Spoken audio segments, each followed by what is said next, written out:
My father stood at the head of the table that Thanksgiving and told my brother Derek that he was proud of him. Derek had a new contract. A government deal, he said. 6 figures. He looked across at me and asked if I was still doing my little office job in Atlanta. I didn't answer. My phone buzzed once in my coat pocket. I already knew what it said. I had read it 4 times that morning. What Derek did not know, what none of them knew, was that the keynote stage at the Tennessee State Public Health Summit had been built for one speaker. My name was Lucy Carter. I was 32 years old, and the director of the Tennessee Department of Health, the very man Derek needed to save his contract, had driven 2 hours from Nashville to hear me speak. You will not believe what happened when I walked out from behind that curtain. Before I continue, tell me where you are watching from in the comments below. And hit like and subscribe if you have ever been the one your family counted on. But never once counted. I grew up in a house where the rules were never written down, but everyone knew them anyway. My father, Robert Carter, was not a cruel man in the way people picture cruelty. He didn't raise his voice often. He didn't break things. He sat at the head of the dinner table every night, passed the bread basket to my brother Derek first, and spoke about the future the way a man speaks about land he already owns. With quiet, settled certainty. Derek was going to do something. Derek was going to be someone. That was simply the order of things in our house. The same way the sun came through the east window every morning, and the same way my mother refilled his coffee before he asked. I was the second child, the only daughter, and in the Carter house, that meant something specific. It didn't mean I was less loved. My father would have been genuinely offended if you suggested that. It meant I was practical. It meant I was steady. It meant that when something needed doing and nobody else was available, the answer was already decided before anyone opened their mouth. Lucy will handle it. Lucy doesn't make a fuss. Lucy understands. I understood a great deal, from a very young age. I understood that Derek's baseball games were on the family calendar in red marker and mine were not. I understood that when Derek failed his junior year chemistry class, my father hired a tutor within the week. And when I failed my driving test the first time, my father told me to study harder. I understood that Derek's college applications were a family project. My father drove him to 3 campus visits, my mother baked cookies for the guidance counselor, and that when my own acceptance letter came from Vanderbilt, my father nodded once and said, "That's good, Lucy," and went back to reading the paper. I told myself none of it mattered because I was leaving. Vanderbilt. Full merit scholarship. Pre-med track with a public health concentration. I had applied without telling anyone, filled out every form at the kitchen table, after everyone went to bed, used my mother's old printer, and drove to the post office myself. When the acceptance email came in March of my senior year of high school, I read it 6 times in the school parking lot sitting in my car, and then I cried for about 4 minutes, and then I drove home and made dinner. I didn't tell my father until May. I waited until I had the scholarship letter in hand, the housing assignment, the enrollment confirmation. I wanted to walk in with everything already decided, so there was nothing left to argue about. He said, "That's far from home," I said. "It's 3 hours, Dad," he said. "We'll see," and that was the end of the conversation. For 3 months, I told myself we'll see meant yes. I registered for my first semester classes. I bought 2 sets of extra-long twin sheets and a shower caddy. I made a list of everything I needed and crossed things off slowly, spending carefully, working doubles at the restaurant on weekends. I gave Derek rides to his summer league games and didn't complain. I was going to be reasonable and patient, and then I was going to leave.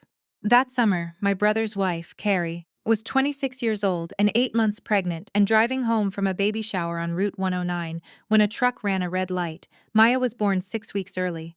She weighed 4 pounds, 11 ounces. Carrie did not survive the surgery. Derek lasted 9 days. I don't say that to be harsh. I have thought about it for years, turned it over, tried to be fair. He was 28, he had just lost his wife, he had a premature infant in a NICU, and no idea what he was doing. I believe the grief was real. I believe he was genuinely overwhelmed. But I also know that on the 9th day, he told my father he needed to clear his head, and he drove to Chattanooga to stay with a college friend, and he was still there 6 weeks later when Mia came home from the hospital. My father called a family meeting on a Sunday afternoon in late July. It was me, my father, and my Aunt Ruth, who had been helping with Mia since the birth. My father sat at the head of the table. There was no agenda written down. There was coffee and a plate of crackers nobody touched. He said, "We need to talk about what happens now." I remember looking at the acceptance letter I had brought to the table. I had thought, in some part of myself I'm now embarrassed about, that bringing it might help. That if he could see the paper, the scholarship amount, the name of the program, he might understand what was at stake. My father looked at the letter, and then he looked at me, and his voice was not unkind. That's the part I've never been able to explain to anyone. He was not unkind. He said, "You're the only one who can do this, Lucy. You're the most capable person in this family. Mia needs someone steady. Derek will come back when he's ready. Your aunt can't do it full time. You're young. You can go back to school later." Later, I looked at my father and I thought about asking him what later meant exactly. I thought about pointing out that the scholarship was not going to wait for later. I thought about a number of things. I didn't say any of them. I folded the acceptance letter in half, and then in half again, and I put it in the pocket of my jeans and I said, "Okay." Mia was 2 months old. She had her mother's coloring and her father's ears, and she weighed just under 6 pounds. And when I held her, she grabbed my finger the way very small babies do, with their whole hand, without thinking about it, without asking. I moved into Derek's house that week. I did not defer my enrollment. I let the deadline pass without calling. Nobody said thank you. I want to be clear about that, not because I needed the words, but because it matters to the story. Not my father, not Derek, not my Aunt Ruth. The assumption was so complete that gratitude would have felt strange, like thanking the load-bearing wall for holding up the ceiling. That was the first rule of the Carter house, the one underneath all the others. Some people hold things up, and some people are held. I had always known which one I was. I just hadn't understood, until that summer, how permanent they intended it to be. The years have a way of compressing when you are too busy to watch them pass. Mia turned 1 in the NICU follow-up pediatrician's office, because that was where we were that Tuesday. A weight check and a lung function screening and a cheerful nurse who taped a paper crown to her head and sang happy birthday while I held her there on the exam table. I took a photo. I sent it to my father. He replied with a thumbs-up emoji. I put my phone back in my diaper bag and scheduled the next appointment. Derek came back to Nashville that winter. He had met someone in Chattanooga, a woman named Becca, who worked in pharmaceutical sales, and he moved into an apartment in East Nashville with her and started talking about getting back on his feet. He visited Mia on Sunday afternoons, sometimes. He brought her stuffed animals she was too young to play with and held her for 20 minutes, and then handed her back and said she was getting so big. He never once asked me how I was doing. I don't think it occurred to him that the question was available. My father would come by on Saturdays. He sat in Derek's recliner, which I had moved to face the television, and watched football while Mia napped, and occasionally said things like, "She looks healthy," and "You're doing a good job, Lucy," in the same tone he used to compliment the lawn. I was 25 years old. I was waking up twice a night. I was working 22 hours a week at a medical billing office 3 miles away because the hours were flexible and they let me work remotely 2 days a week. When Mia was sick, which in her first 2 years of life was often, I was buying store-brand everything. I had not been on a date since before Carrie died. I had not read a book for pleasure in 11 months, and at 11 o'clock every night after Mia was down and the dishes were done and the diaper bag was packed for the next morning, I opened my laptop at the kitchen table and I studied. I had found an accredited online MPH program through the University of North Carolina, fully asynchronous, 8 semesters, designed for working adults. The tuition was manageable if I was careful. I took out a small private loan for the first year and paid it down in pieces. I didn't tell anyone, not because I was being secretive exactly, but because I had learned by then that announcing things in my family created expectations that then became weapons. If I told my father I was getting a master's degree and then I didn't finish it, I would never hear the end of it. And if I did finish it, he would nod once and say, "That's good, Lucy," and go back to reading the paper. So I said nothing. I studied epidemiology at midnight. I wrote my thesis on rural infectious disease surveillance gaps in southern Appalachia while Mia slept 12 feet away. I learned to read dense academic literature in 30-minute increments between school pickups and pediatric appointments. I became very good at drinking cold coffee. Maya was 4 when I finished the degree. She was in her pajamas the night the final grade posted, and I sat very still at the kitchen table for about 2 minutes staring at the screen. Then I closed the laptop and gave her a bath and put her to bed. I did not tell anyone. 6 months later, I sent my first application to the CDC. Now let me tell you about the Thanksgiving that changed everything, because it didn't happen all at once. It built, the way weather builds, slowly and then without warning, pressure accumulating in a system everyone can feel, but nobody names until the windows start to rattle. Maya had just started kindergarten. She was 5 years old, missing her two front teeth, obsessed with a particular brand of fruit snacks and deeply serious about her collection of small ceramic animals. Derek had married Becca the previous spring in a ceremony I attended, and Mia was flower girl, and my father cried, which was the first time I had seen that. Derek's new life was going well, by all appearances. Becca had a good income. They had a townhouse in East Nashville with a guest room they called Mia's room, though Mia had never spent the night there. He had asked me once, casually, at a birthday party for one of Becca's nephews, whether I thought Mia should start spending more time with him now that she was older. I said I thought that was a conversation for a family mediator and a parenting plan, not a birthday party. He had looked at me like I had said something in a foreign language and changed the subject. That Thanksgiving, my father hosted. He always hosted. He had a house in Bellevue, a four-bedroom colonial, with a long dining table that seated 12, and every year he said it the same way, the good plates and the real silverware, because he believed in occasion. Derek and Becca arrived in a new truck. I noticed because it was parked in the driveway when Mia and I pulled up in my 7-year-old Civic, and I noticed because Derek made a point of mentioning it within 4 minutes of us walking in the door. Just picked her up Tuesday, he said, nodding toward the window. F nifty. Fully loaded, my father said, that's a good truck. I put the green bean casserole I had made at 6 that morning on the counter and helped Mia out of her coat. We sat down to eat at 2 o'clock. My father said grace. He thanked God for family and for health and for Derek's new opportunities, which he named specifically the truck, the contract Derek had just landed with a health consulting firm, the townhouse renovation Becca was overseeing. He did not mention my name during grace. I have thought about whether that was intentional. I have decided it doesn't matter. Partway through the meal, Derek set down his fork. Dad was telling me you're still in Atlanta, he said, looking at me. I am, I said, still doing that office thing? The health department stuff? Something like that. He nodded slowly in the way people nod when they are about to say something they have already decided to say. I just think, he started, and then he looked at Mia, who was carefully separating her corn from her mashed potatoes with the focused precision of a 5-year-old with a system. She needs consistency, Lucy. A real role model, not someone who's, I don't know. Treading water, the table was quiet. My father said nothing. He cut his turkey into careful pieces and looked at his plate. Becca examined her wine glass. I looked at my brother across the table, this man who had left his newborn daughter in a hospital, who had driven to Chattanooga and not come back for 6 weeks, who had shown up on Sunday afternoons with stuffed animals and called it parenting. And I felt something go very still inside me, not anger. Something quieter than anger. Something that had been sitting in my chest for 6 years, waiting for exactly this moment to find its shape. I picked up my fork. You're right, I said. Consistency matters, and I went back to eating. Under the table, my phone screen lit up. I had felt the vibration a minute earlier and let it sit. I reached down now and turned it over. It was an email from the Tennessee State Public Health Summit Organizing Committee.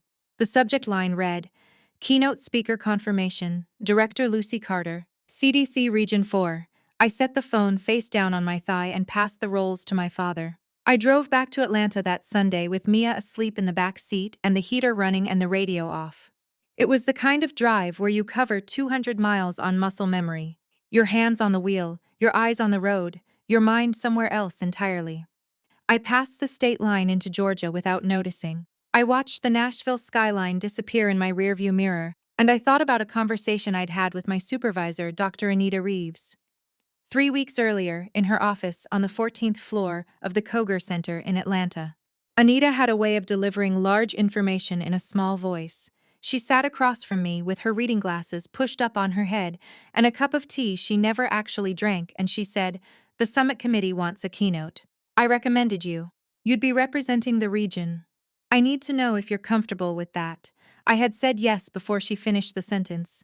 What I had not said, what I had not told Anita or anyone else at work, was that the Tennessee State Public Health Summit was held every year in Nashville, that my father had served on the Davidson County Community Health Advisory Board for 11 years and received an invitation every cycle. that my brother Derek had just signed a consulting contract with the Tennessee Department of Health, the very agency that co-sponsored the event. I had looked at the attendee list the day after Anita's offer. I found my father's name on page 3. I found Derek's firm listed under vendor participants on page 7. I had sat with that information for 3 weeks.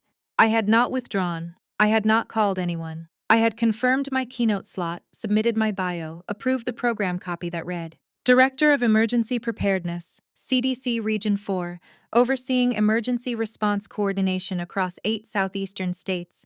I want to be honest about what I felt during those 3 weeks because I think it matters. People will assume it was strategy, that I engineered the moment, that I chose that specific event deliberately, that I had been planning some kind of public reckoning for years. That is not quite right. The summit had come to me. The timing was not my design. What I chose, the only thing I chose, was not to step back from it. After 6 years of stepping back, that felt like enough of a decision. Maya stirred in the back seat somewhere past Murfreesboro. She made a small sound and then settled back into sleep, with her cheek against the car seat, padding, her ceramic rabbit tucked under one arm. I had bought her that rabbit at a gas station in Cookeville 2 years earlier when she was running a fever and couldn't stop crying, and I had nothing in the car to comfort her. It cost $4, and she had named it Hazel and carried it everywhere since. I watched her in the rearview mirror for a moment. This is the part that is hardest to explain to people who have not done it. Caring for a child who is not technically yours, in a situation that was not technically chosen. Mia was not my daughter. On paper, she was my niece, Derek's legal responsibility, a child I had agreed to look after temporarily, and then simply never stopped. There was no adoption. There was no legal transfer of custody, though I had spoken with a family attorney twice and understood exactly what that would require. There was just a premature baby who grabbed my finger in a NICU on a Tuesday in October, and then a toddler who called me Lucy, and then called me Lou, and then, when she was 3.5 and her preschool teacher asked who her family was, had said, Lucy's my person. I had not engineered that either. The first year in Atlanta had been the hardest logistically. I had taken the CDC position when Mia was 6, old enough for school, but young enough to need pickup by 3:15 and sick days, and someone who remembered which days were library days and which days required a permission slip. I had found a woman named Gloria 2 blocks from Mia's school who did aftercare in her home, 4 kids maximum, $30 a day, and who texted me photos of Mia doing homework at her kitchen table every afternoon at 4 o'clock like clockwork. I paid Gloria on time, every time, and brought her a peach cobbler every September because she had once mentioned it was her favorite. My Atlanta life had been built in careful pieces, each one chosen and placed with the kind of attention you develop when you understand that nothing is going to be handed to you. I had been at the CDC for 14 months when my first promotion came. I had been there for 3 years when Anita called me into her office and closed the door and told me the Region 4 director position was opening, and she was submitting my name. I had stood in her office and kept my face very still, the way I had learned to do, and said, I'd like that, and then gone back to my desk and stared at my computer screen for 4 minutes before I could read anything on it. Director of Emergency Preparedness. Region 4. 8 states. A federal title. A federal salary. A corner office on the 14th floor with a window that faced southeast and caught the morning light just after 7. I had not called my father to tell him. I told Gloria. I brought her a peach cobbler 2 months early. She hugged me in her kitchen doorway with flour on her apron and said, Baby, I always knew. That was enough. That was more than enough. My family knew I worked in public health in Atlanta. That was the complete picture they had been given. And none of them had ever asked a follow-up question specific to require more. My father believed I had some kind of mid-level administrative role. Derek, on the one occasion he had asked, had described my job to Becca as, Lucy does paperwork for the health department, and I had let that stand because correcting it would have required an explanation I was not yet ready to give. The summit was in 41 days. I drove the last stretch into Atlanta, with the city lights coming up ahead of me, orange and white against the winter dark. And I thought about Derek's face at the table when he said the word treading, the specific quality of his certainty. The way my father had cut his turkey and said nothing. I thought about a letter folded in half and then in half again. A scholarship I had never cashed, a deadline I had let pass in silence while a 2-month-old slept 12 feet away, 41 days. I pulled into my parking garage, turned off the engine, and sat for a moment in the quiet. Then I got Mia out of the back seat, her rabbit tucked under her arm, and carried her upstairs to bed. The next morning, I emailed the summit committee and confirmed every detail of my keynote presentation. There is a version of this story where I tell you I planned everything from the beginning. That version is cleaner. It has a satisfying architecture. The wronged daughter who quietly builds her arsenal, who calculates every move, who is always 3 steps ahead.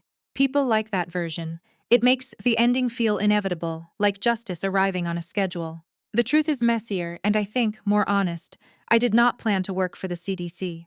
I planned to go to Vanderbilt, study pre-med, become a physician or a researcher or something else I hadn't fully named yet, something that would take me out of the Carter house and into a life that was entirely my own construction. That plan ended in a NICU on a Tuesday. What replaced it was not a plan at all. It was just the next thing, and then the next thing after that, each decision made at midnight, at a kitchen table, with a baby monitor on the counter and a textbook open on my lap. But here is what I have come to understand about the years I spent studying while everyone else slept. I was not waiting, I was not treading water. I was building something in the only hours that were fully mine, and I was building it with a specificity and a focus that people who have never had to steal their own time simply do not develop. I was very good at my job. I want to say that plainly because women in my position are rarely encouraged to say it plainly. I was exceptionally good at emergency preparedness and public health infrastructure, at reading outbreak data and identifying gaps in regional response systems, at writing policy that actually accounted for the communities it was meant to protect. I had spent 6 years studying while simultaneously managing the health of a premature child with early respiratory complications, which meant I had read more pediatric pulmonology literature than most general practitioners, and had developed a particular sensitivity to the distance between what a system promises and what it actually delivers to people who need it most. The CDC had recognized that. Anita had recognized it before the CDC. The first time I met Anita Reeves was at a virtual conference panel during my second semester of the MPH program. She was presenting on surveillance system failures during the 2009 H1N1 response.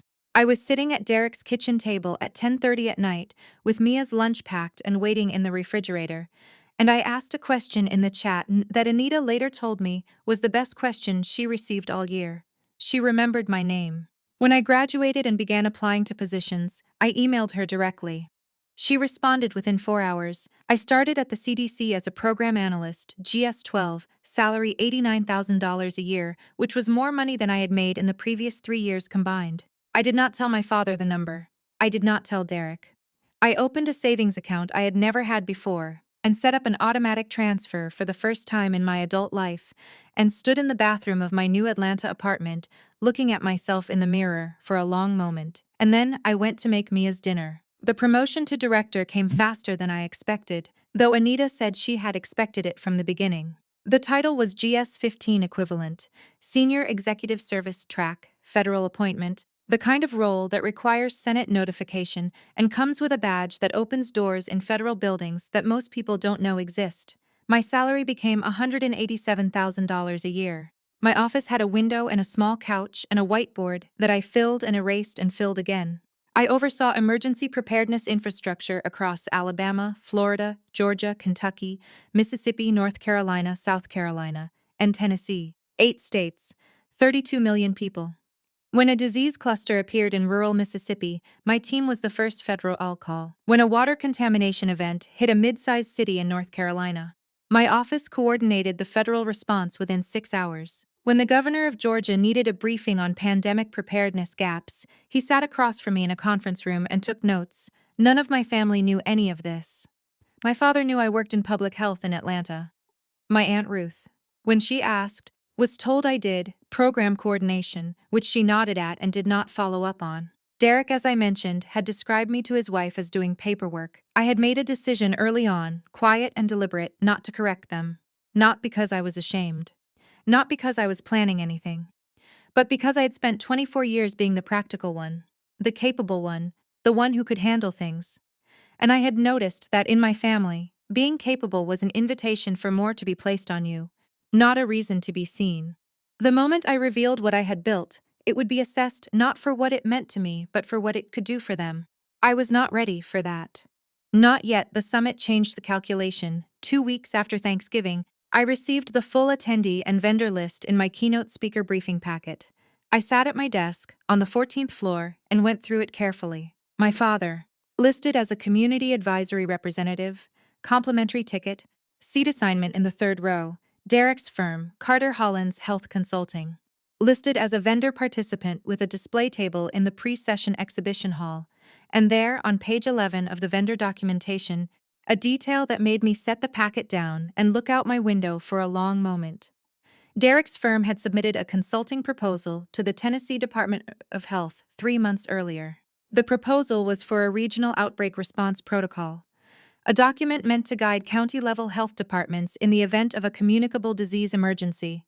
The contract value was $340,000. The proposal had been flagged by the Tennessee DOH and forwarded to our office for federal review, standard procedure for any state-level emergency preparedness contract above a certain threshold.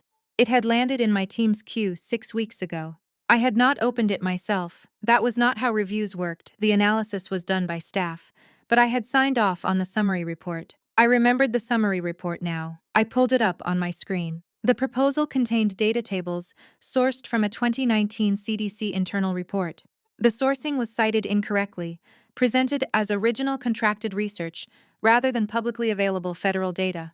It was the kind of error that could be called an oversight. It could also be called something else, depending on how the contract had been marketed to the state. Our office had flagged it for follow-up review and sent it back to the Tennessee DOH with a formal notation. I had not known, when I signed that summary, whose name was on the proposal. I sat with that for a long time. Then I closed the file, picked up my phone, and called Mia's school to confirm her winter concert time. Some things you do not engineer. Some things simply arrive, already assembled, and all you have to do is not look away. I was not looking away. The summit was 3 weeks out when Derek called me on a Wednesday evening in December. I was at my kitchen counter, making Mia's lunch for the next day. Turkey on whole wheat, the crusts cut off because she was 6 and had opinions, and my phone buzzed against the tile. And I looked at the screen and felt something tighten briefly in my chest before I answered. Derek and I did not call each other on weekday evenings. We communicated primarily through a shared calendar app we used to coordinate Mia's pickup schedule on the rare occasions he came to Atlanta, and through a text thread that was 90% logistical and 10% photographs of Mia that I sent and he responded to with single-word replies. A phone call on a Wednesday at 6:15 meant something was wanted. I answered on the third ring. "Hey," he said.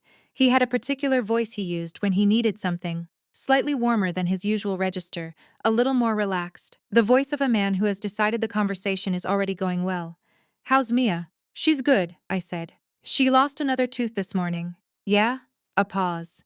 "Listen, I wanted to ask you something." I put down the butter knife and leaned against the counter. "I know you work with some people over at CDC," he said. "Like, you've got connections there, right?" "People you know?" "I work there, Derek." Right. I just mean, you've got relationships. People who can make things move faster, cut through the red tape kind of thing." He laughed once briefly. "You know how government is." I did know how government was. I ran a significant portion of it in 8 states. "What specifically are you asking?" I said. He told me about the proposal. Not honestly, he didn't say our proposal was flagged for review or we cited federal data incorrectly. He said the Tennessee DOH had submitted some paperwork to the federal level that was getting held up in bureaucracy, and it was affecting his timeline, and if I knew anyone who could just take a look and push it along, he would really appreciate it. "It's a good contract, Lucy. It's solid work. Legitimate stuff. Just need someone to look at it with fresh eyes, you know? Someone who gets how these things work." I looked at the half-made sandwich on the counter. "What's the contract number?" I said. He gave it to me.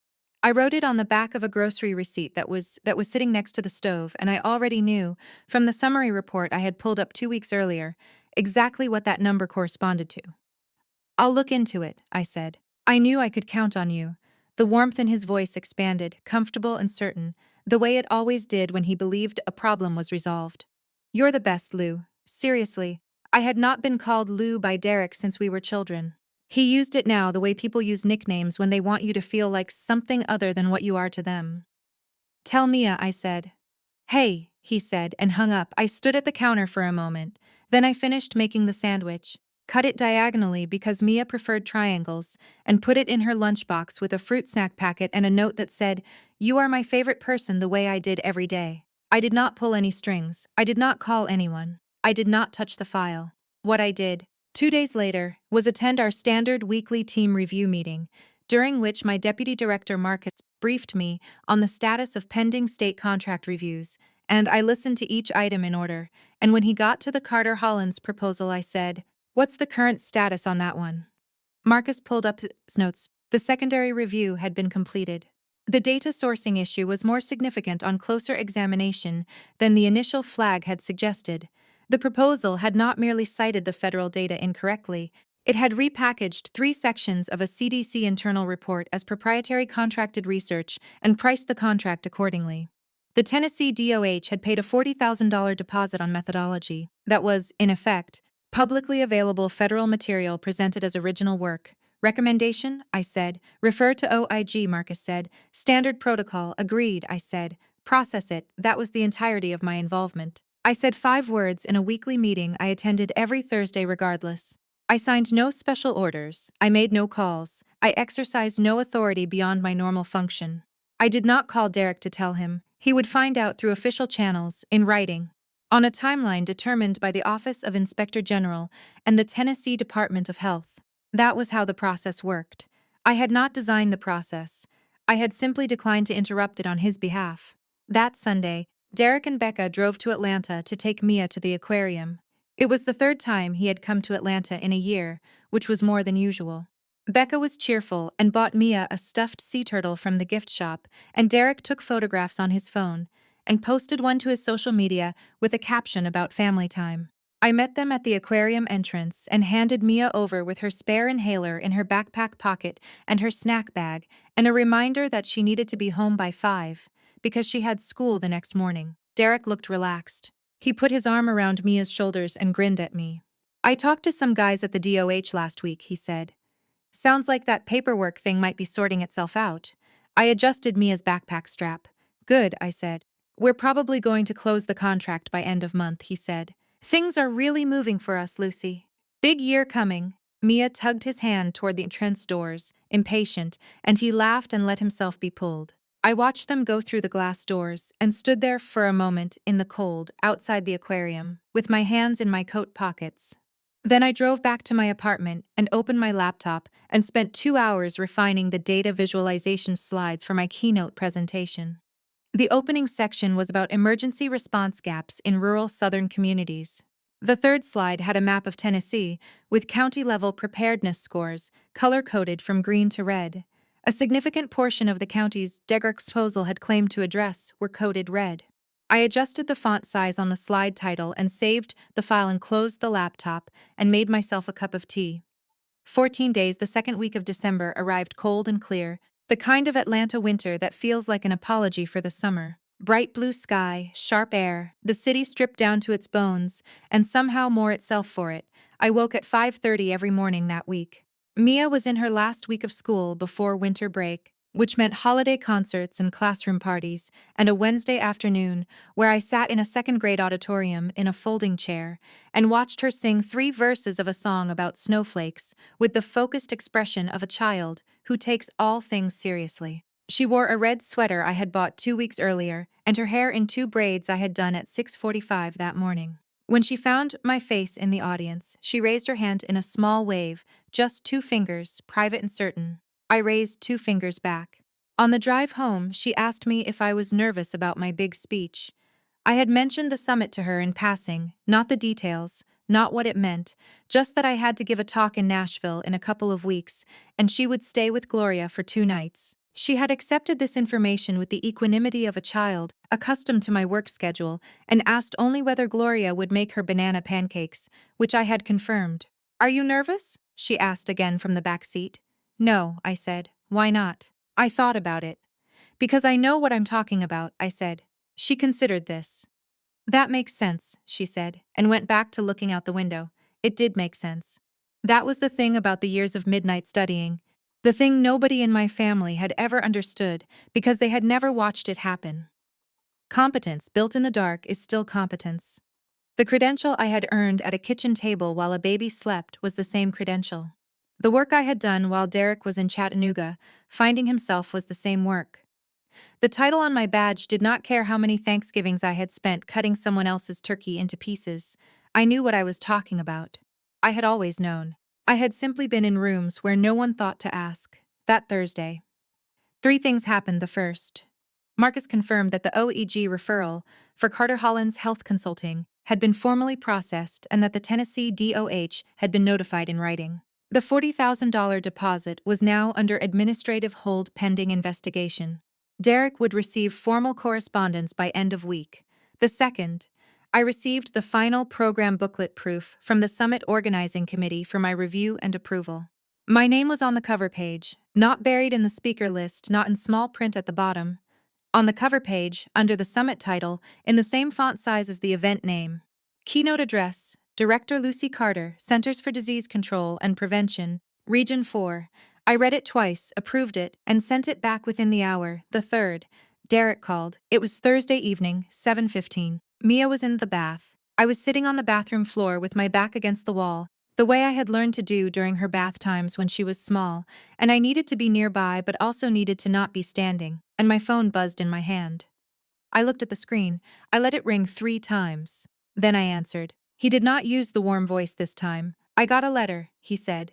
"Okay," I said. From the OIG, his voice was flat and careful, the voice of someone who is trying to stay controlled and not entirely succeeding. "They're looking into the Tennessee contract. The DOH put a hold on our deposit. I heard something about that," I said.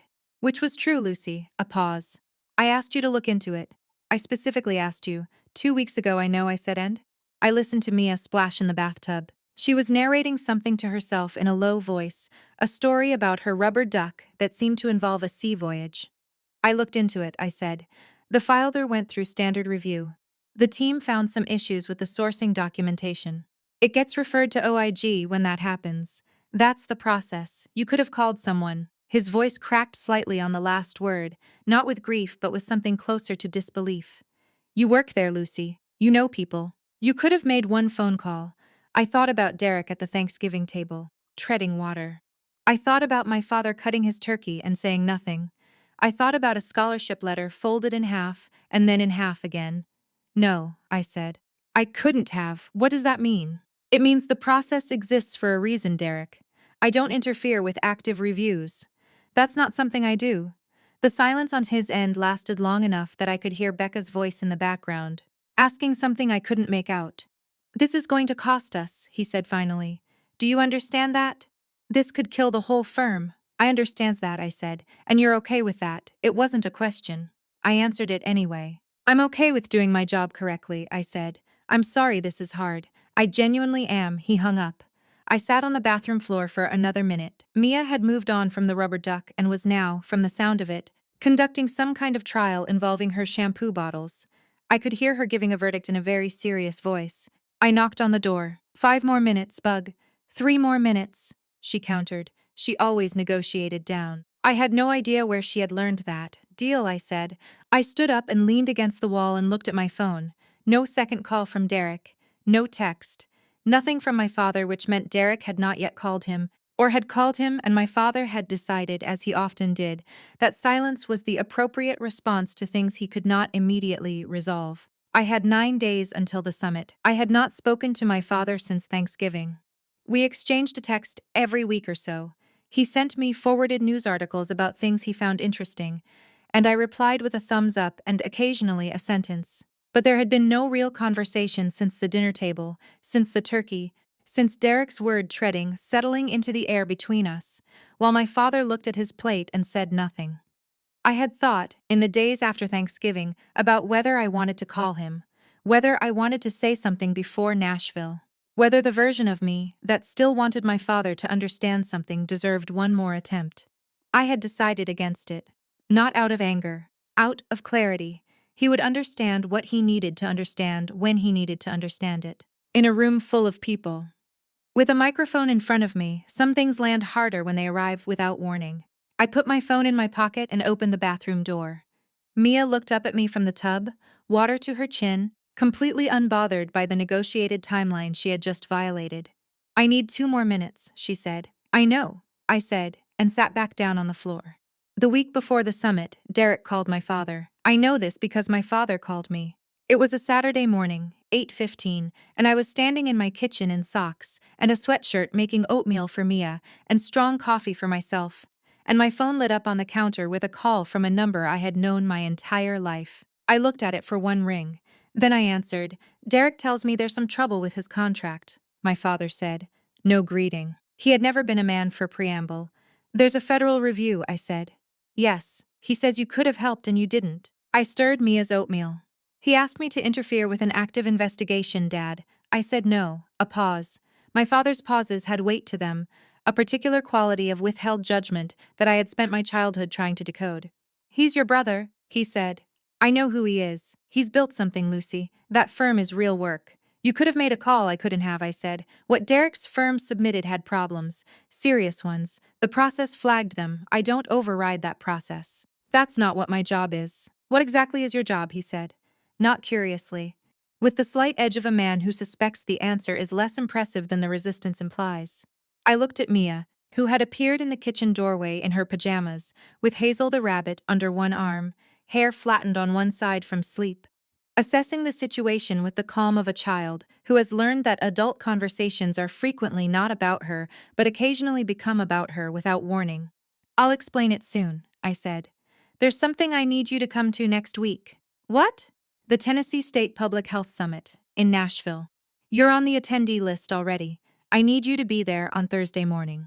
10 o'clock, another pause. Longer this time, that's the health conference, he said. I get invited every year, I know. I said, come this year. He was quiet for a moment. Derek will be there. He has a vendor table, I know that too. I could hear him breathing, the particular rhythm of a man working something out. My father was not an unintelligent man. He had run a small construction business for 30 years and served on 3 community boards and raised 2 children mostly alone after my mother left when I was 11. He understood subtext. He was choosing, right now, between 2 possible meanings of what I had just said, and I could feel him weighing them. Lucy, he said, and his voice had shifted very slightly, the edge gone, something quieter underneath. Is there something I should know? Yes, I said, but not yet. Thursday, he came. I did not learn this until I was already at the summit venue, a conference center in downtown Chalve called the Music City Center. Standing backstage in a green room that smelled like fresh coffee and carpet cleaner, going through my slides on my laptop for the last time. My phone showed a text from a number I didn't recognize that turned out to be my Aunt Ruth, who had apparently decided to come with my father and wanted me to know they were parking. My father had brought my Aunt Ruth to a public health conference on a Thursday morning in December. I read that text twice and felt something move through me that I didn't immediately name. The summit opened at 8:30 with a welcome address from the Tennessee Commissioner of Health, Dr. William Ferris, a man I had worked with twice on regional responses coordination and who had, both times, been professional and prepared and taken notes. After him came a panel on rural maternal mortality data, then a break, then 2 concurrent sessions on opioid response infrastructure and school-based health initiatives. My keynote was at 10, the green room was quiet. I had asked for it that way, no handlers hovering, no organizers checking in every 4 minutes. Just the room, the coffee, the slides. I had given dozens of presentations in my career. I had briefed governors and congressional staffers and a deputy secretary of HHS in a conference room at 7 in the morning. I did not experience stage fright in the traditional sense. What I felt, sitting in that green room 40 minutes before 10 o'clock, was something more specific and harder to name. It was the feeling of a door you have been standing in front of for a very long time, knowing it would open eventually, and now you can hear the mechanism turning. My phone buzzed. Marcus, from my office. Room is full. Standing room in the back. You've got a good crowd, I replied. Thanks then. 60 seconds later, a second text from Marcus. Also's heads up. Derek Carter from Carter Hollins is here. Vendor table in the exhibition hall. Saw him arguing with someone from DOH Logistics about 15 minutes ago. Thought you should know. I put my phone face down on the table. Derek was here. My father was here with my Aunt Ruth. Dr. William Ferris, the Tennessee Commissioner of Health. The man whose department had issued the contract, Derek, was now under federal review for, would be sitting in the front row for my keynote, and in 40 minutes, An MC was going to walk to a microphone in a room of 400 public health professionals and government officials and community stakeholders and read from an index card the full text of a bio I had approved 3 weeks ago. I opened my laptop and looked at my slides one final time. The opening slide was simple: white background, the CDC seal, my name, my title, the region. I had agonized over it briefly and then decided simple was right. Simple meant there was nothing to hide behind and nothing to hide. I had spent 6 years building something in the hours. Nobody was watching. I was not going to be modest about it now. At 9:52, I closed my laptop, stood up, straightened my jacket, navy blue, the one I wore for federal briefings, the one Mia had once said made me look like someone important, and picked up my badge lanyard from the table. The badge read, Speaker, Lucy Carter, Director, Emergency Preparedness, CDC Region 4. I put it around my neck and walked to the stage door. At 9:58, I heard the MC begin the introduction. Ladies and gentlemen, our keynote speaker today leads emergency preparedness and response coordination for one of the largest federal health regions in the country. In that role, she oversees infrastructure and emergency planning across 8 southeastern states, serving a population of more than 32 million people. She has been recognized by the Department of Health and Human Services for her work on rural outbreak response and is a graduate of the University of North Carolina's Gillings School of Global Public Health. I put my hand on the door.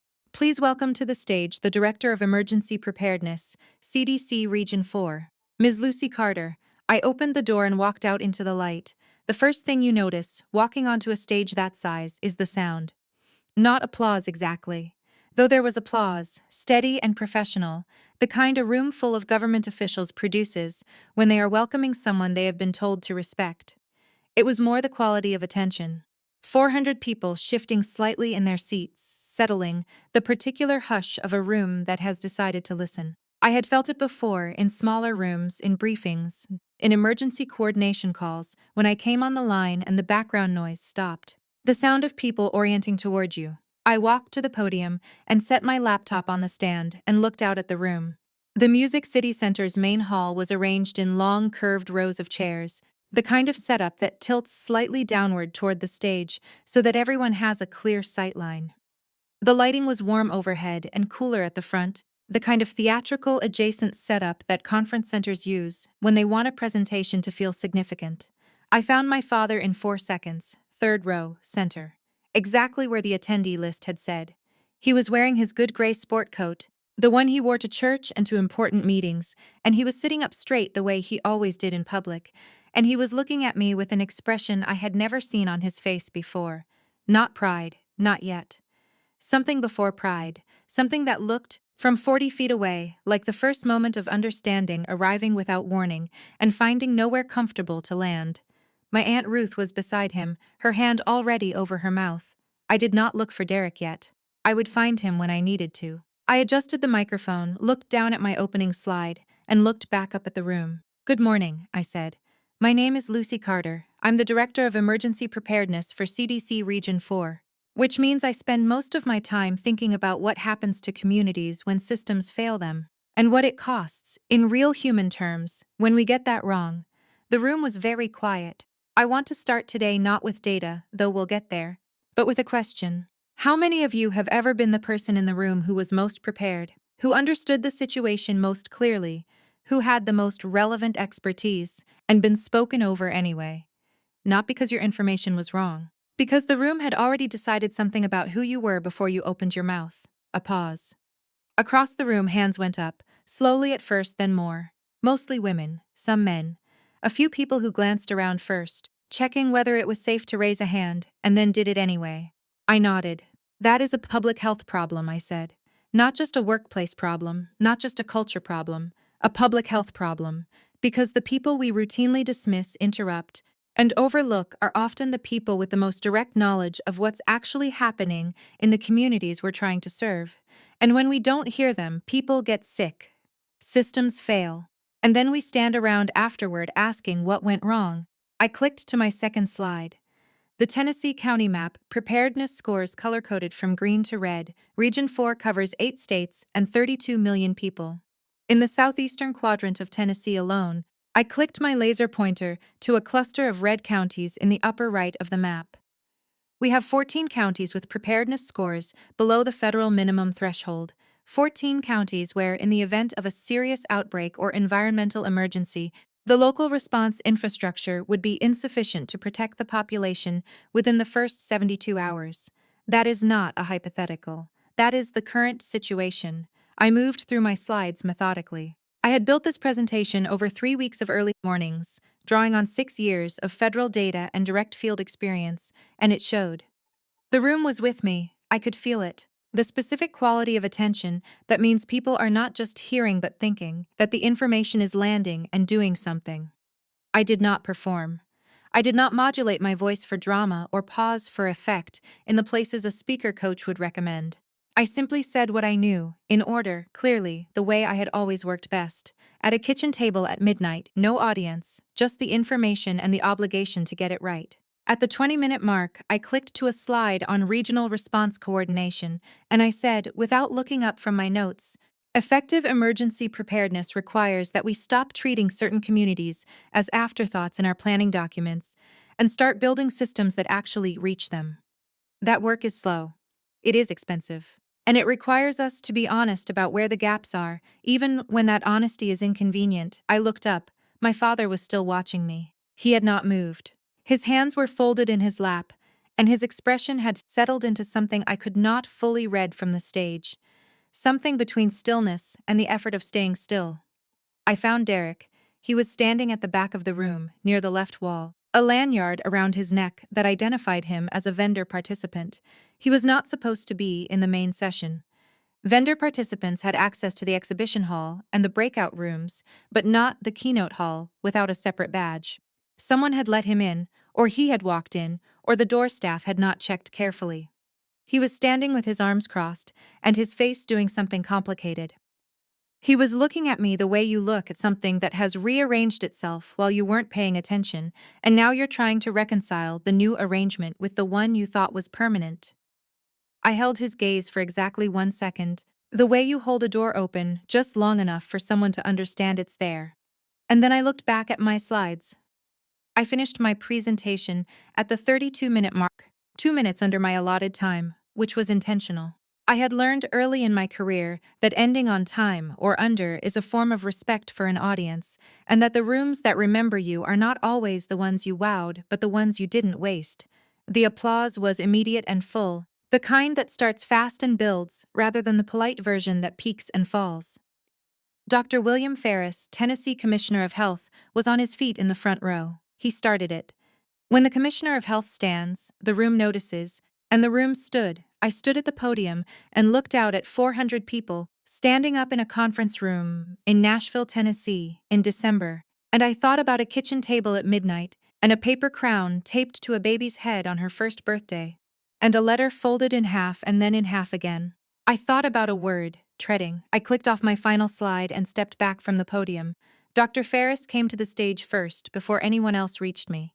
He was a tall man, mid-50s, silver-haired, the kind of institutional figure who moved through rooms with the unhurried certainty of someone who had learned that rank moves faster than speed. He came up the stage steps and extended his hand and said, loud enough for the front rows to hear, Director Carter. Outstanding. Truly. I've been wanting to get you in front of this room for 2 years. Thank you, Commissioner, I said. I mean it. The county-level data alone. We need to talk about a direct partnership with your office. This week if possible. I'd like that, I said. We shook hands. Behind him, a line was forming. Department heads, program directors, county health officials, a woman from the state legislature I recognized from a briefing 2 months earlier. People with business cards and questions, and the particular energy of professionals who have just heard something they want to act on. I shook hands and answered questions and accepted cards for 11 minutes, and then the line thinned, and the room began to clear for the break, and I looked up from a conversation with a county health director from Shelby County. And my father was standing 6 feet away. He was not in line. He was simply standing there, my Aunt Ruth a step behind him, waiting the way a man waits when he is not sure he has the right to interrupt but cannot make himself leave. He looked older than he had at Thanksgiving. Or maybe I was just seeing him differently. He had his hands at his sides and his gray sport coat, and the expression of a man who has arrived somewhere he did not expect to be and is still working out what it means. I excused myself from the Shelby County director and stepped toward him. My father opened his mouth and closed it once. Then he said very quietly, "Lucy, just my name. Nothing else." I waited. "How long?" he said. 6 years, I said. "The degree took 4. The director position came 3 years in." He looked at the stage behind me. At the podium, at the CDC seal still on the projection screen, at the program booklet in my Aunt Ruth's hands that had my name and title on the cover, he looked back at me. "I didn't know," he said. "I know you didn't," I said. Behind him, across the clearing room, I could see Derek standing by the back wall. He had not moved. He was watching us, his arms still crossed, his face doing the complicated thing it had been doing since I walked out from behind that curtain. Dr. Ferris's assistant was moving toward him with a tablet and a purposeful expression that suggested the conversation she was about to initiate was not a social one. I looked at my father. "I have another meeting in 20 minutes, I said. "But I'd like to have dinner tonight, if you and Aunt Ruth are staying." He nodded.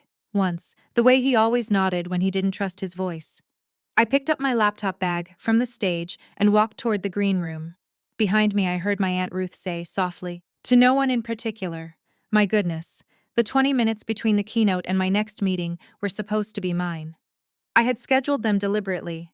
A buffer, a breath, a window of stillness between the stage and the afternoon sessions. I had planned to sit in the green room with a glass of water and do nothing, which was a thing I had learned in the last 3 years to protect with the same seriousness I gave to federal briefings. You cannot run a regional emergency response office and raise a child and never stop. At some point, the engine requires a pause, even a short one, or it simply stops on its own terms. I made it as far as the green room door. Marcus was waiting in the hallway, which was unusual. Marcus did not hover. He was a tall, deliberate man who had worked in federal public health for 19 years and communicated primarily through precise, minimal sentences and a raised eyebrow that conveyed more than most people's paragraphs. The fact that he was standing in a conference center hallway rather than sending me a text meant something had moved. "Ferris's chief of staff," he said, when he saw me. "She pulled Derek Carter out of the main hall about 10 minutes ago. They're in a side room off the exhibition hall." I overheard the word deposit and then they closed the door. "Okay," I said. "There's also a woman from the OIG field office here." Apparently, she'd already been planning to attend the summit for an unrelated session, and when she saw Carter's vendor table in the exhibition hall, she made some calls. I looked at Marcus. "I didn't arrange that," I said. "I know," he said. "I'm just telling you the landscape. This is what people do not understand about consequences. The real ones, the ones that matter. They do not arrive because you summoned them. They arrive because the structure was already there, built from every decision and every document and every flagged report and every process followed correctly, and at some point the structure simply becomes too large to ignore. You do not engineer the collapse, you simply decline to prop things up." I went into the green room and drank my water and sat for 11 minutes. Then I went to my afternoon meeting, which was a working session with Dr. Ferris and 4 members of his senior staff on direct federal-state partnership for Region 4 emergency preparedness. We sat around a rectangular table in a second-floor conference room, and I walked them through the county-level gap analysis from my keynote in detail, and Dr. Ferris's deputy took notes without stopping for 45 minutes. And by the end of the session, we had agreed on a framework for a formal MOU between the Tennessee DOH and CDC Region 4 that his team would have drafted within 60 days. It was the kind of meeting I had been trying to get for 2 years through standard channels. It had taken 40 minutes on a Thursday afternoon in Nashville, in a room where I had just given a keynote, to get a commissioner to clear his afternoon and make it happen. I thought briefly about that. About what access looks like when it is granted freely versus what you have to build to create it yourself. Then I closed my notebook and shook hands and went back to the green room to collect my things. Derek was outside the conference center when I came out. He was standing on the sidewalk in his coat, phone in hand, not looking at it. The vendor tables were being broken down inside. I could see through the glass doors the exhibitors folding their displays and packing their materials into rolling cases. His table, I had noticed when I passed the exhibition hall earlier, had already been cleared. Not by Derek, by the DOH logistics staff, at the request of Dr. Ferris's office, pending resolution of the administrative review. He looked up when he heard the door. I stopped. He had been crying, or close to it. His eyes were red at the edges, and his jaw was set in the particular way of a man trying to hold his face together in public. Derek had never been good at that. He had always felt things loudly, broken things, driven away when the weight got heavy. The last time I had seen him look this uncontrolled was 9 days after Mia was born. When he told my father he needed to clear his head, he looked at me and said nothing for a long moment. Then, "How long have you known?" "About the contract, 6 weeks," I said. Since before Thanksgiving, something moved across his face. He looked away, toward the street, at the December traffic moving past the conference center. "You sat at that table," he said, "at Dad's. You sat there and you let me." He stopped, pressed his mouth together. "You didn't say anything." "No," I said. "Why?" I thought about how to answer that honestly. There were several true answers, and I tried to find the one that was most true. "Because I've been not saying things for a long time," I said, "and I needed to stop doing that first before I could figure out what to say." He looked back at me. His eyes were wet now, not spilling, just present. "They're going to investigate the firm, Lucy. The OIG woman. She told me this morning they're opening a formal inquiry. Becca's income is going to have to carry us while this gets sorted out." "Do you understand what that means?" "I do," I said. "And you're okay with it?" It was the same thing he had said on the phone 2 weeks ago. The same question, looking for the same answer. The answer where I told him I would fix it, where I made the call, where I absorbed the consequence and handed him back something intact. "I had been giving that answer my whole life, Derek," I said. My voice was even. I had not planned what I was going to say, but it came out clear, the way things do when you have spent enough years knowing them before you say them. "I spent 6 years raising your daughter. I gave up a full scholarship to do it. I studied at midnight for 4 years while she slept. I built a federal career while you built a business on data that wasn't yours to sell.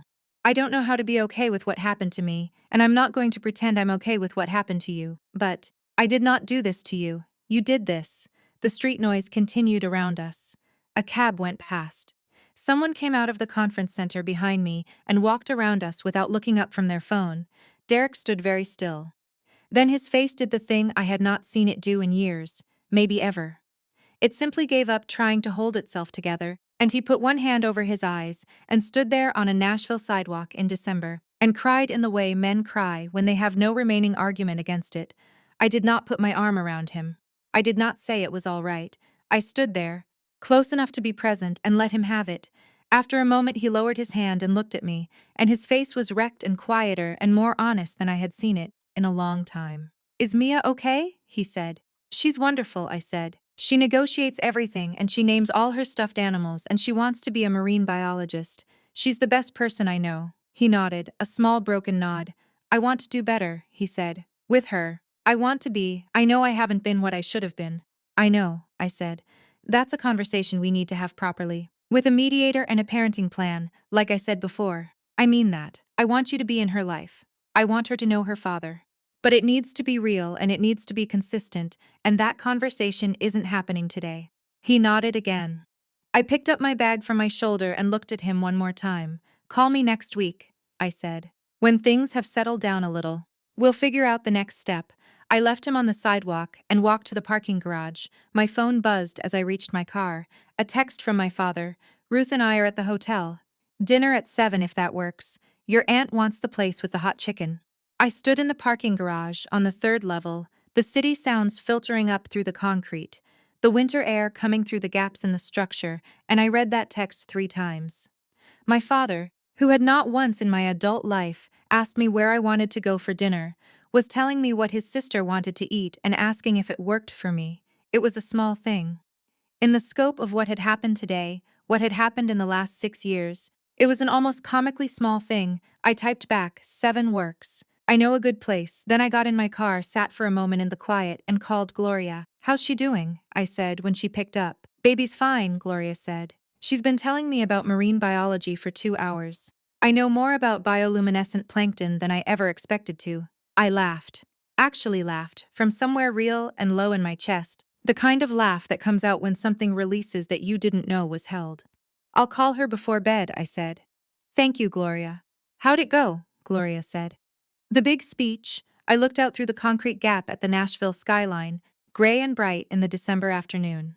Good, I said. It went good. 6 months later, Mia and I moved into a house, not an apartment. A house, a real one, 3 bedrooms and a backyard with a fig tree that the previous owner had planted 20 years ago, and that produced, that first summer, more figs than either of us knew what to do with. Mia decided we should make jam. We did not know how to make jam.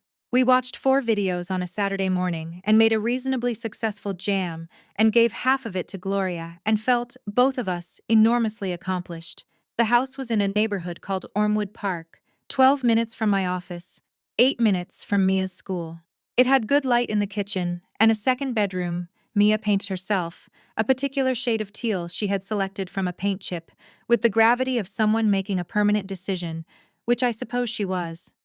She put her ceramic animals on the windowsill in a specific order that I was not allowed to alter, and she put Hazel the rabbit on her pillow, and she stood in the doorway of her room on the first night and looked at it for a long moment without saying anything. Then she turned to me and said, "This is ours." "Yes," I said. "This is ours." It was the first time in my life I had owned anything that did not require me to ask someone else's permission to keep. The OIG investigation into Carter Holland's health consulting concluded 4 months after the summit. The findings confirmed what the initial review had identified. 3 sections of the Tennessee proposal had presented federally produced public domain data as original contracted research, inflating the contract value by an estimated $180,000. The Tennessee DOH formally terminated the contract and sought recovery of the $40,000 deposit. Derek's firm was placed on a federal contractor exclusion list for 18 months, which effectively ended its ability to pursue state or federal health contracts for the foreseeable future. Derek called me the day the findings were released. His voice was flat and stripped of the warmth register entirely, just the plain voice of a man who had run out of angles. "I'm not going to pretend this isn't your fault," he said. "Okay," I said, I need you to know I'm not going to forget this." I sat at my desk on the 14th floor and looked out the southeast window at the Atlanta morning. "Derek," I said, "I need you to think about something. For the last 6 years, you have been building a business and a marriage and a life. All of that happened while I was raising your daughter. You drove to Chattanooga when she was 9 days old. You came back when it was convenient, and you gave her stuffed animals, and you called it being a father. And last Thanksgiving, you sat at your father's table and told me I was treading water. I need you to think about what it costs to say something like that to someone who has been holding your life together since before you thought to turn around." Silence. "I'm not your enemy," I said, "but I am also not the person who absorbs the consequences of other people's choices anymore. Those days are done. If you want to be in Mia's life in a real way, I meant what I said on that sidewalk. Call me when you're ready to have that conversation properly." He hung up without answering. He called back 3 weeks later. His voice was different, not humble exactly. Derek did not have a natural register for humility, but quieter, more careful. He asked about the parenting plan. I referred him to my family attorney. The process was slow and occasionally difficult. And there were 2 sessions with the mediator where I sat across a table from my brother and felt the full weight of everything that had been unsaid between us for 6 years pressing against the walls of a conference room in Buckhead. But we got there. Mia began spending 1 weekend a month in Nashville with Derek and Becca. She came back from the first visit with a hand-painted birdhouse Derek had apparently made with her in his garage, badly proportioned, enthusiastically colored, and she put it in the backyard next to the fig tree and told me with great seriousness that her father was not very good at woodworking, but he was trying. "That's a good thing," I told her. "I know," she said. "Gloria says, the trying is the part that counts." Gloria was right, as usual. My father called me the Sunday after the Nashville dinner. The first real call we had exchanged in years that was not about logistics or Derek or some Carter family matter requiring management. He was not a man who found phone calls easy. He preferred to be in a room, to see your face, to communicate through the proximity of presence rather than the abstraction of voice. But he called, and he talked, and what he said was not an apology exactly. My father was not a man who apologized. I had accepted that long ago. What he said was this: "I didn't see you, Lucy. I should have. I'm going to try to do better." I sat with that for a long moment. "Okay, Dad," I said, "it was not enough. It would not have been enough 6 years ago, or 5 or 3 or last Thanksgiving. But it was real," which was something my father had not always managed, and I had learned, In the long years of building a life with nothing but my own two hands and midnight hours, and the weight of other people's choices, that real is the thing worth waiting for. He came to Atlanta in March. He sat in my new kitchen and ate figs from the jar we had made. Mia had labeled it in purple marker, Carter's 2024, slightly crooked, and he looked around the house with the same expression he had worn at the summit. That expression I had not had a name for at the time, and now understood was simply a man confronting the size of what he had failed to see. He said, "You did all this yourself." "Yes," I said. He nodded once slowly, looking at the kitchen, the window, the afternoon light. "You always were the most capable person in this family," he said. I poured him more coffee. "I know, Dad," I said. "That's what I kept trying to tell you." He laughed. It surprised both of us. It was a real laugh, short and slightly startled, the kind that comes out when something true lands in an unexpected way.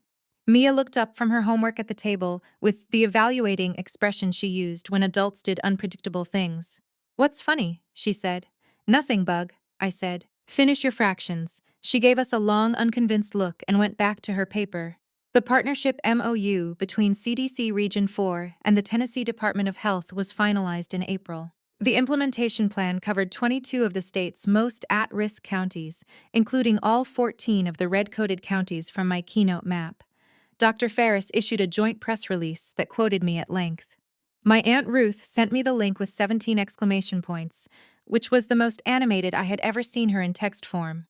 I framed the county preparedness map from my keynote slide and hung it on the wall of my office, next to my UNC diploma and a photograph of Mia on her first day of second grade, missing her two front teeth, wearing her red sweater, grinning at me from a school hallway, with the particular joy of a child who has figured out something important about the world and has not yet learned to be careful with it. On the morning of the last day of school, Mia sat at the breakfast table and told me with great seriousness that she had decided she wanted to be a director when she grew up. "A director of what?" I said. She thought about it. "Something that helps people," she said. "Like what you do." I put her lunch in her bag. The note that day said, "You are my favorite thing I ever built."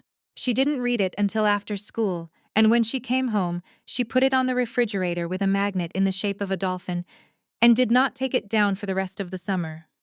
I looked at it every morning while I made coffee. Some things you build in the dark, without an audience, without permission, without anyone asking if you need help, or if the weight is too much, or if you had other plans. You build them anyway because the alternative is to stop, and stopping was never something I knew how to do. The title on my badge did not make me who I am. The midnight hours did, the kitchen table did, the baby monitor on the counter, and the cold coffee, and the UNC application filled out in secret, and the scholarship letter folded in half, and the long drive back to Atlanta with Mia asleep in the back seat, and the fig tree, and the teal bedroom, and the crooked jar of jam. All of it. Every quiet, unseen, uncelebrated piece of it. I did not tread water. I built a floor. If you have ever been the one your family counted on and never once counted. If you have ever been called practical when what they meant was expendable, capable when what they meant was available. I want you to know something. What you built in the years they weren't watching is real. The degree you earned between midnight and 2 in the morning is real. The title you hold, the life you constructed from what was left after everyone else took what they needed. All of it is real, and none of it required their permission, and none of it can be taken back. You were never treading water, you were always swimming somewhere. Tell me in the comments, have you ever had a moment where someone finally saw what you had built? Where the room went quiet and the truth just arrived? I want to hear your story, and if this one moved you, please share it with someone who needs it today. Hit like and subscribe. There are more stories coming. Stories about women who did the quiet work and then showed up and changed the room. I will see you in the next one.